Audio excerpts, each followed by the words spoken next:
Hello guys, good evening.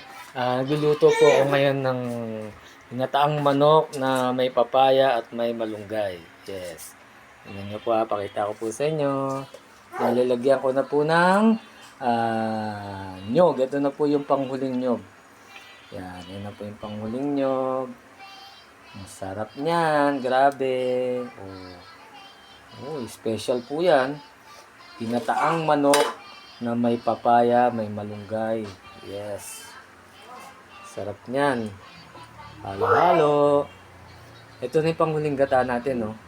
Tapos ihuli natin yung dahon ng malunggay.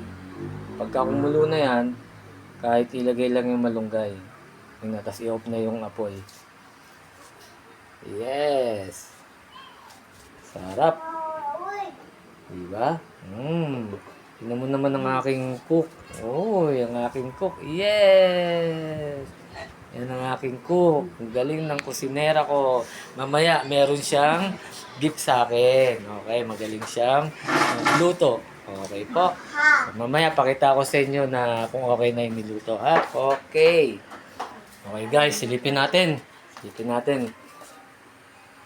Ayun, kumukulo na. Nilagay kong huling nyog. Alright. Malambot na yung yung papaya, tsaka yung chicken. Alright. Tikman natin.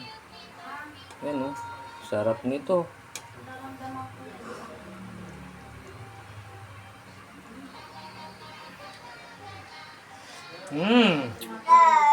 Sarap, sarap. Konting kulo pa, tapos ilalagay ko na yung yung dahon ng malunggay. Alright, lagay natin dahon malunggay. Check natin, check it out. Okay, lagay na po natin ang dahon ng malunggay. Yes, masustansya ang dahon ng malunggay. Yan ang tinatawag ng Moringa oleifera. Yan, masustansya. Yan yung nilalaga.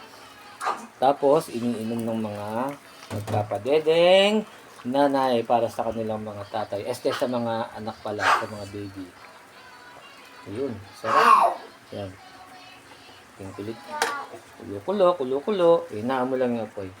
Para hindi maluto yung Hindi masyado maluto yung malunggay. Alright. Takpan natin. Yes. Alright. Alright. Kumukulo na. Alright. Konting kulo lang. Pwede na i-off yung yung kalan. Pag na natin. Yun. Alright.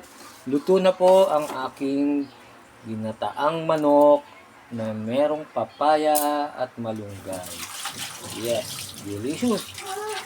Alright. Salamat po.